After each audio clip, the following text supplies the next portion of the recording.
Siendo así, vamos a iniciar Profe, antes con... de que empiece, espérese, antes de que empiece, Ya nada empecé, más le iba a dígame. decir, solo le iba a decir de que Christopher creo que no se va a poder presentar hoy porque tiene exámenes de la universidad. Correcto, gracias por avisarme. Bueno, Bueno, vamos a iniciar de una vez. El día de hoy nuestro tema es acerca de una realimentación, lo cual va a ser un repaso acerca de nuestros contenidos. Tenemos primero que nada, vamos a retomar el tema de lo que es la fotosíntesis. La fotosíntesis o función clorofílica dice que es una conversión de materia inorgánica a materia orgánica gracias a la energía que aporta la luz. En este proceso, dice, la energía lumínica se transforma en energía química estable.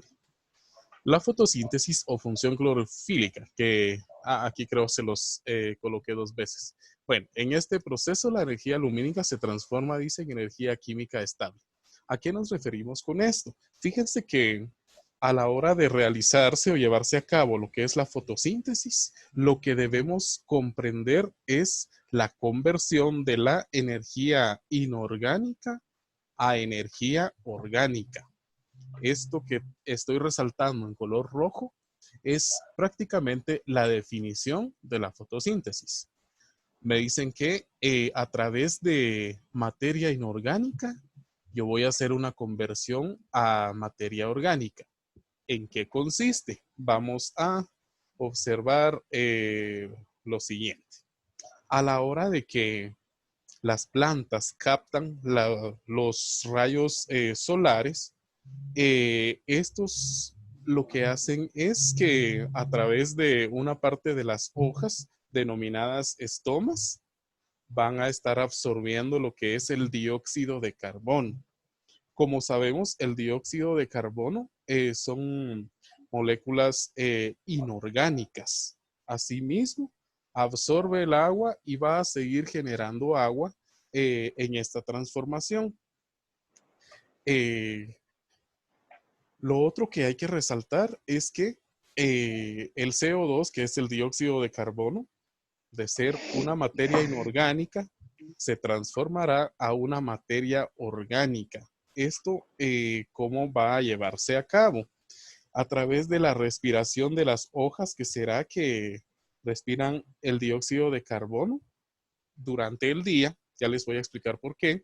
Durante el día transforman a materia inorgánica porque cuando van realizando este proceso químico, aquí se los muestro, aquí tenemos la fotosíntesis, perdón, y el proceso que a través de la absorción de 6 moléculas de agua y 6 moléculas de dióxido de carbono y la luz reaccionará a lo que es glucosa. Como sabemos, la glucosa pues son azúcares que aprovechará la planta. Y los azúcares, recordemos que van a ser moléculas orgánicas. Asimismo, vamos a tener oxígeno. ¿A qué nos referimos con lo orgánico y con lo inorgánico? Una forma de poder determinar cuándo es orgánico y cuándo es inorgánico es que eh, las partes inorgánicas no pueden carbonizarse. Esto es porque debido a sus componentes, por ejemplo, si estamos hablando de la sal, esta se caracteriza por ser inorgánica. No sé si ustedes han notado que a la hora de que se está planchando la ropa, la plancha suele a ponerse negra en esa parte para poderse limpiar esa parte negra que se desarrolla en la plancha, puede realizarse a través de la sal. Se pone a calentar la plancha y sobre una capa de sal se va limpiando esa capa negra que se va formando en la plancha. Esto es porque la sal es inorgánica y no cambia su estado físico. Sigue siendo blanca a diferencia de lo que es la glucosa, es decir, los azúcares que eh, a la hora de que nosotros coloquemos el azúcar directamente a una flama de fuego, el azúcar sí se quema, se carboniza. Entonces concluimos que la materia inorgánica es porque no puede carbonizarse, mientras que la materia orgánica sí puede carbonizarse. Bueno, durante el proceso de energía solar, es decir, la reacción de fotosíntesis, se van a desarrollar dos procesos. La captación de los tipos de luces. La energía solar tiene la proyección de distintas coloraciones de luces. ¿Quiénes van a captar esta coloración? Fíjense que en, en los cloroplastos, que es una parte de las células, podemos encontrar a la clorofila. Como todos sabemos, la clorofila, que es una molécula de pigmentación, estas van a absorber tres tipos de luces. ¿Cuáles van a ser estas luces? Estas que estoy resaltando. La clorofila van a ser capaces de absorber las luces de color violeta, azul y roja y van a proyectar en lo que es la planta las hojas de color verde.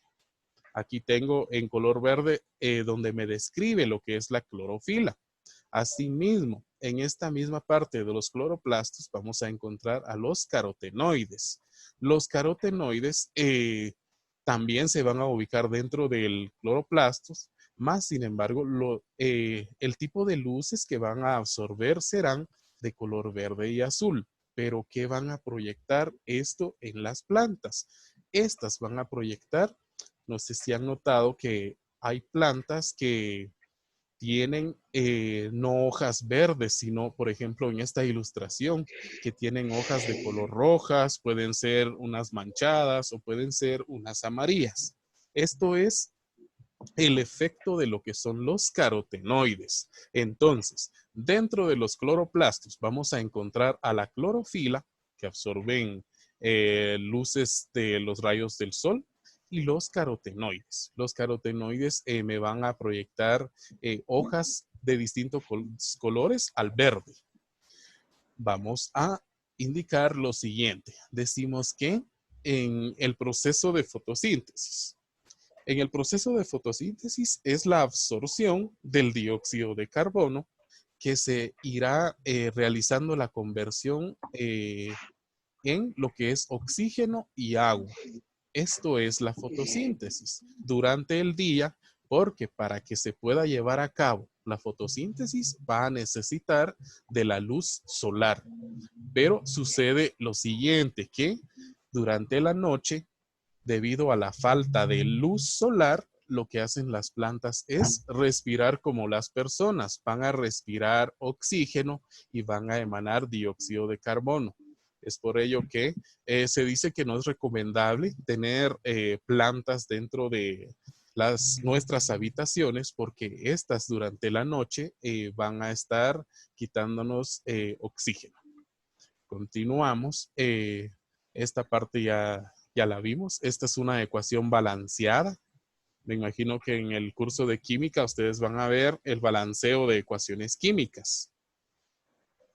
Las cantidades de átomos que yo tengo en el lado izquierdo tendrán que ser las mismas cantidades que yo poseo en el lado derecho. Vamos a hacer un ejemplo. Si yo voy a hablar del oxígeno, del hidrógeno, vamos a ver, sí, del hidrógeno, donde está la molécula de agua. Este número 6 me está indicando que son 6 moléculas de hidrógeno. 6 por 2 van a ser 12 átomos. Es decir, si en el lado izquierdo yo poseo 12 átomos de hidrógeno, en el lado derecho, sí o sí, yo tengo que tener 12 también. Nos damos cuenta que efectivamente en la glucosa yo tengo 12 átomos de hidrógeno. Lo mismo tendrá que ser con lo demás. Si me voy a referir al oxígeno del agua, estoy diciendo que de subunidad es sustituyendo lo que es el número 2 en el hidrógeno, me estoy refiriendo al oxígeno. En esta parte yo debo de tener una unidad que nunca se coloca.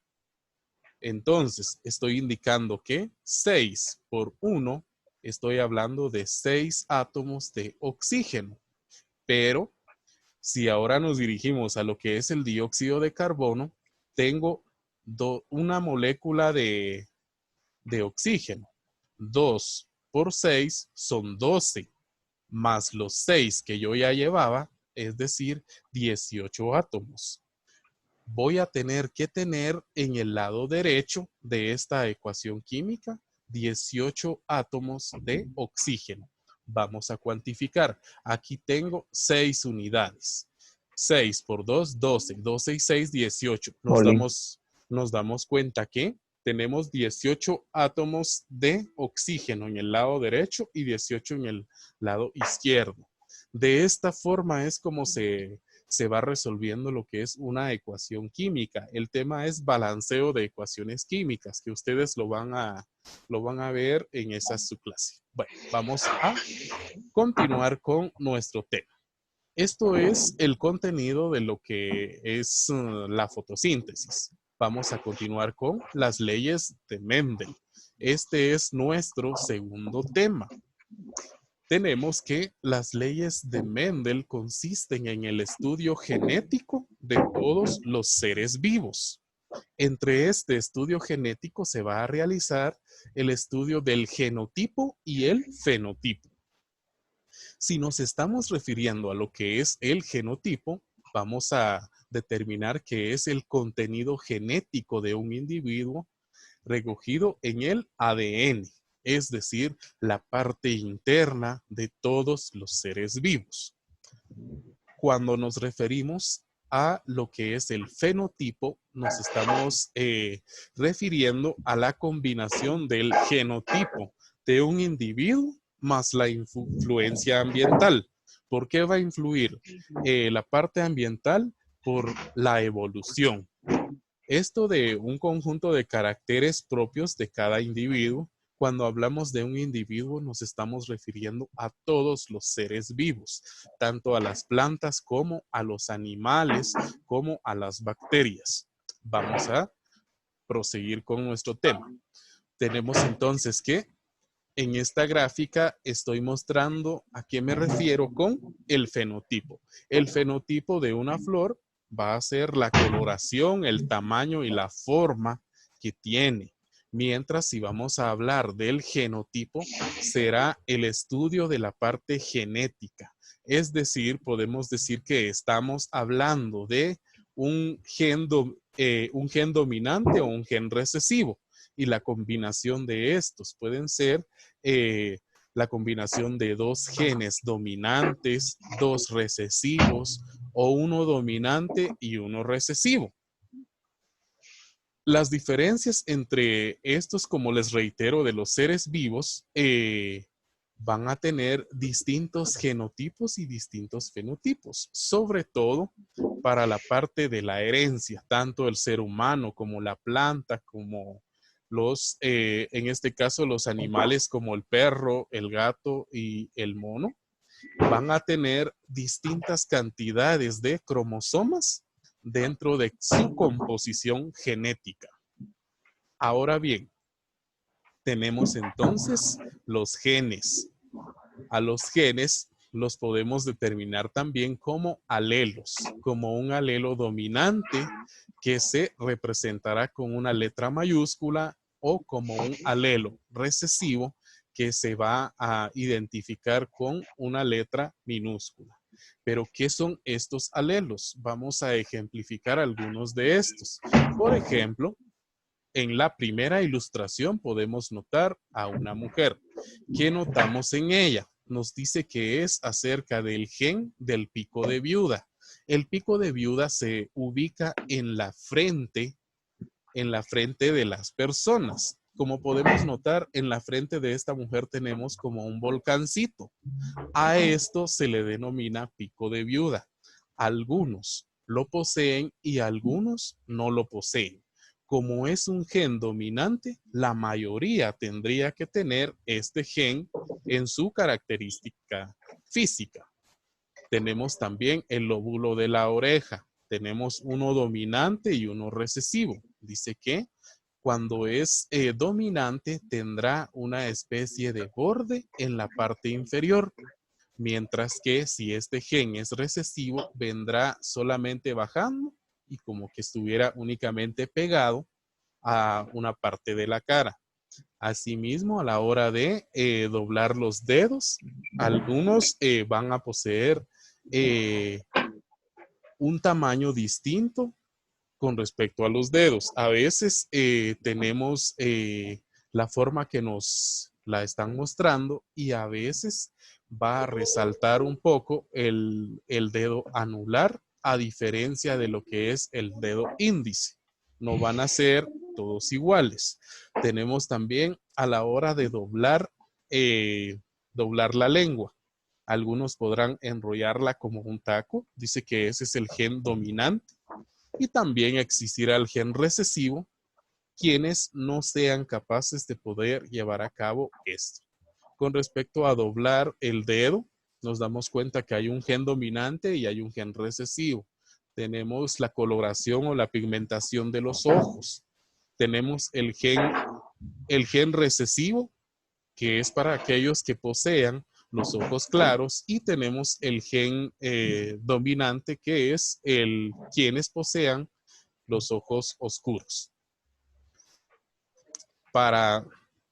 Con respecto a la combinación de los alelos o los genes, tenemos que cuando tenemos a dos mismas variables, es decir, variables dominantes, a esto le vamos a denominar homocigoto.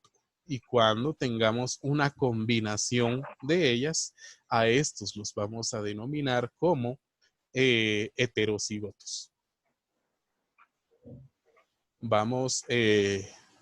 Llevamos 2 temas. Tengo algo de tiempo todavía. ¿Tenemos alguna duda con respecto a lo que voy a explicar? Eso es el tipo de gen, ¿verdad? Este es el tipo de gen. Si son dos dominantes, a esto le denominamos homocigoto. Si son uno dominante y uno recesivo, es un heterocigoto. Será heterocigoto si tenemos un dominante y un recesivo. Si tenemos dos dominantes o dos recesivos, los vamos a denominar como homocigotos. Gracias, profe. Muy bien. Bueno, vamos a continuar con lo que es el tema del parentesco, que fue el último que vimos con ustedes. Nos dice que el parentesco es la relación jurídica entre dos o más personas unidas por vínculo de sangre o por disposición de la ley. Esto de por vínculo de sangre es porque van a ser personas muy allegadas a nosotros. Cuando es por disposición de la ley, se puede dar de dos formas. Uno, a través de una adopción, y dos, a través de efectuarse un matrimonio. Las clases de parentesco. Se reconoce, dice, el parentesco de consanguinidad dentro del 4º grado. Recordemos que si es nuestro pariente de sangre, solo se reconoce más el 4º grado. Nos dice también que de afinidad solo dentro del 2º grado. ¿Qué es el parentesco de afinidad? Este parentesco de afinidad se lleva a cabo al momento de que yo vaya a contraer matrimonio con una mujer. No podemos decir con una persona, porque 2 hombres son personas, 2 mujeres son personas, y eso no está determinado en nuestra legislación de guatemalteca. Así que el parentesco de afinidad se lleva a cabo cuando se contrae matrimonio con una mujer, un hombre. Bueno, existe también el parentesco civil. El parentesco civil que se va a llevar a cabo a través de la adopción. Los 3 tipos de parentesco son el consanguíneo, por afinidad, y civil. El grado de consanguinidad es en el 4º, por afinidad en el 2º grado.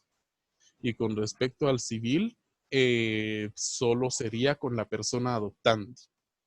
Ahí no hay ningún grado porque no son generaciones estipuladas ya con respecto a la adopción.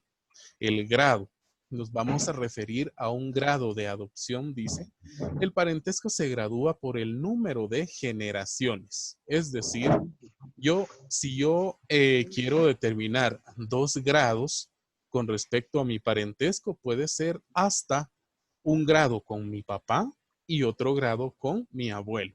Aquí tengo entonces los 2 grados.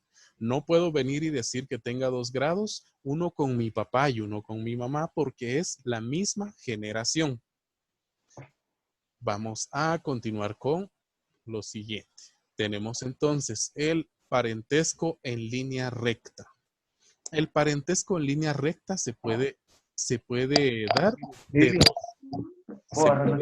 de dos formas. El parentesco en línea recta se puede dar de dos formas. Una puede ser de forma ascendente, que también se le denomina creciente. La otra es el parentesco en línea recta descendente, que también se le puede denominar como decreciente. Y como ejemplo, si me estoy refiriendo a uno creciente o ascendente, voy a decir que si nos posicionamos con respecto al padre, del padre hacia el abuelo, tenemos un grado creciente, línea recta, y es consanguíneo. Si voy a posicionarme en la posición del padre, pero en línea recta decreciente, tendrá que ser hacia el hijo o hacia el nieto.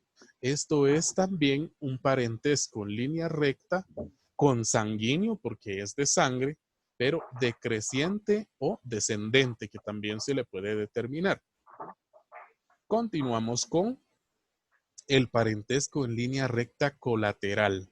El parentesco en línea recta colateral se llevará a cabo cuando notemos si es gráficamente una especie de parábola. Es decir, vamos a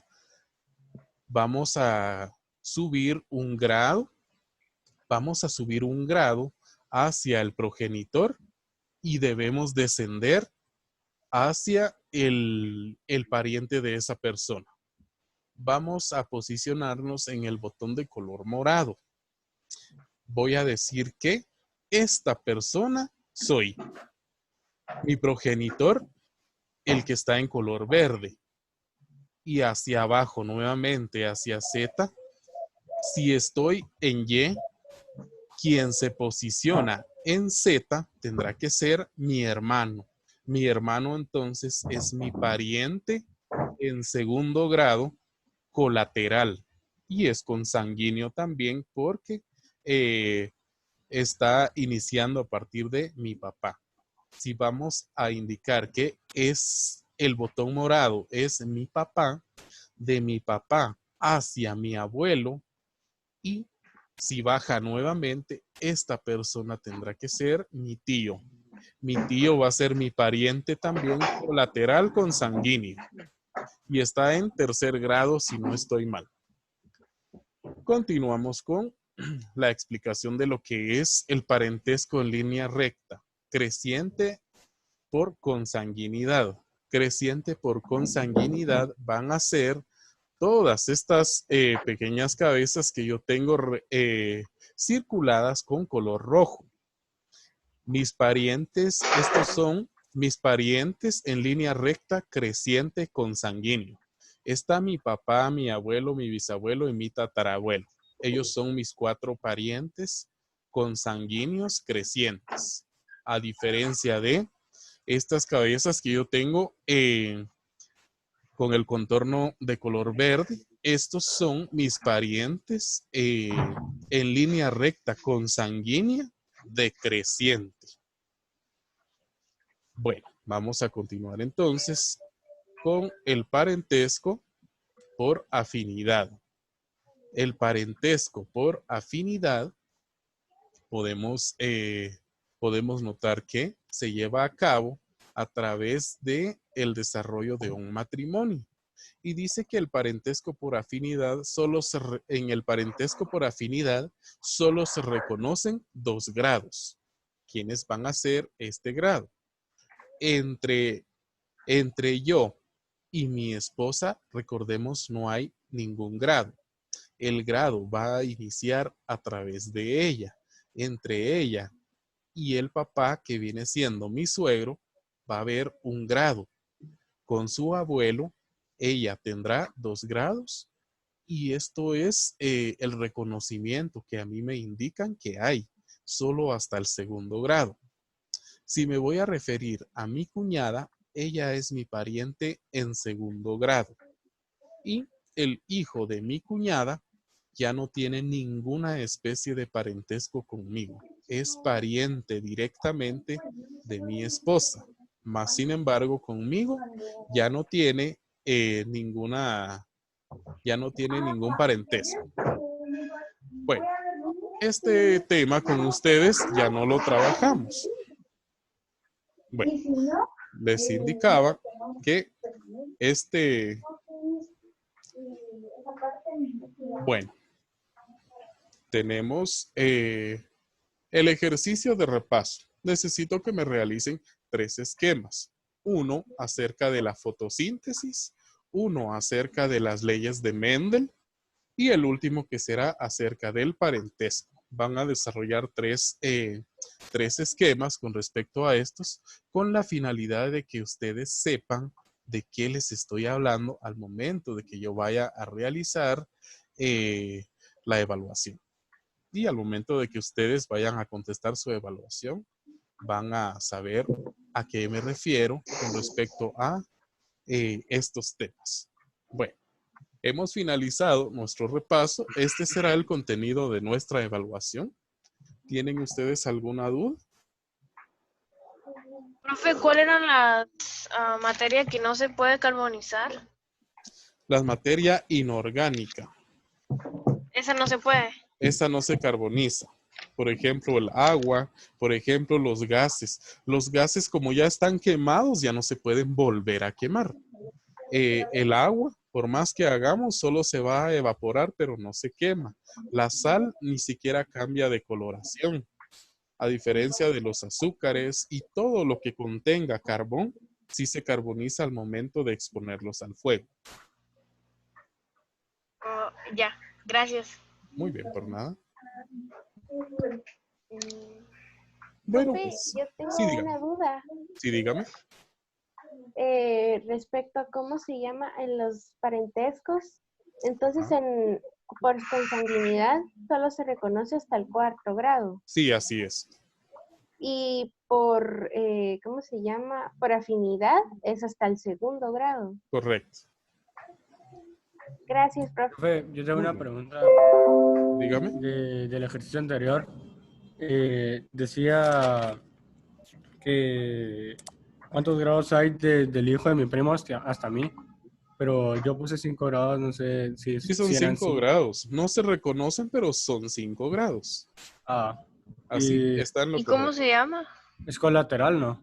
Es colateral, Ah, pero gracias, profe. muy bien, por nada. Y sería el nombre del pariente, ¿cómo? Solo como pariente en 5º grado. Estos ya no conforman con un nombre específico. A diferencia de si estamos refiriéndonos después en esta gráfica, tenemos al papá, al abuelo, al bisabuelo, al tatarabuelo, al 4º abuelo, al 5º abuelo, al 6º abuelo, pero ya solo de esa forma se determina. Ok, profe. Mm. Bueno, entonces, bueno, pues los dejo hasta aquí entonces y pues pasen un feliz día. Van a contar con el link de la clase para que también puedan seguir repasando. Pues me tocó explicarles un poquito rápido debido al tiempo. Y pues, Profe, una pregunta. dígame, ¿Esto también se puede considerar como biología humana, lo que estamos viendo? ¿O no? biología humana. Ujú, ¿o no? Fíjese que la biología en sí es el estudio de la vida, pero tiene subunidades que van a ser áreas, un área específica que se va a se va a encargar de las plantas, como la botánica, un área específica que va a estudiar la parte interna, perdón, del ser humano, que es la genética, y de esa forma se van subdividiendo. Ok, gracias, profe. Bueno, entonces que tengan feliz día, los dejo hasta acá y pues nos vemos la próxima semana. Feliz día a todos. Gracias, Gracias. profe. Bueno, Nos profe. vemos. Profe. Feliz Gracias, día, profe. Feliz hermanos. día. Feliz día. Gracias, profe.